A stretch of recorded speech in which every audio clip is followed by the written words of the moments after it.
Parasysh që shumë bashkëqytetarët në komunë Drenasit përballen edhe në këto momente me vërshimet. Dhe jo vetëm Drenasit.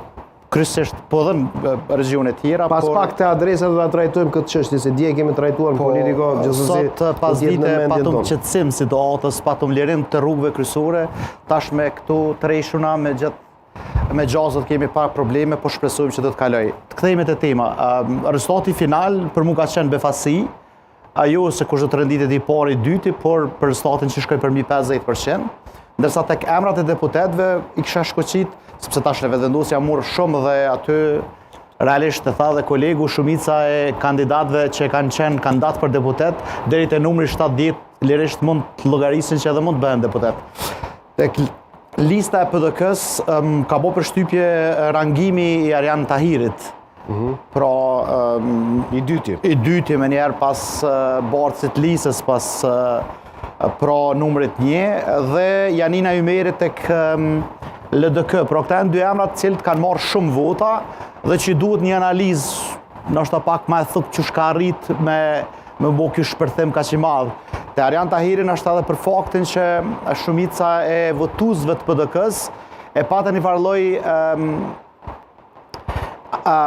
si të tham mbështetje morale, solidarizim për shkak që atje ishte një lloj lufte goxha e ashpër dhe pa barabartë në kuptimin Arjan Tahiri vetë dhe të trenon ishte qeveria në detyrë kurti, kështu shit në publik dhe i mori po edhe kjo kolege Janina Ymeri, e cila në fakt para 2 muaj s'kishte mujt me kalu, mu bo asambleiste, kishte marrë ma pak se 200 vota dhe tash shpërtheni merë për 20.000 vota, ishte e çuditshme. Edhe këto besoj që mediat e kanë bërë rolin e tyre, për ndryshe nuk ka pas ndonjë befasi. Do të produkti mediave apo inxhiniering i partisë?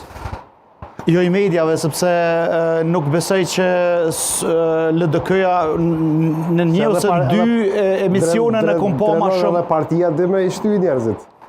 Kur don. Ndoshta tash mund të jetë shumë mirë se ti vetë ke qenë e di, por që del rangume as lart. Unë mendoj që ma tepër ja ka bë media në kuptimin që ngritin i kauz me çështjen e rrymës, sa ishte asishte ishin argumentet e qëndrueshme, ajo mbetet po tham i lë shumë për dëshiruar realisht, sepse kishte shumë herë edhe informata që nuk ishin të sakta, po fundja fundit ajo arriti qëllimin të shohim tash se si do të performon në Parlamentin e Republikës së Kosovës. Tek AKJ mirë, do në paka shumë sikur Besniku kthehet ky lajmi më i mirë, realisht jo vetëm për aleancën, po besoj edhe për gjithë neve qytetarëve të Republikës, sepse Besniku është punëtor, Besniku din me te kalu subjektin, din me te kalu ngjyrat politike për me bu punë të mira për vendin, prandaj unë i kam gëzuar këtij fakti shumë. Aleanca besoj që e thash shkarazi me kolegët, madje të pengova se harrova që ishte mikrofonin ndesur që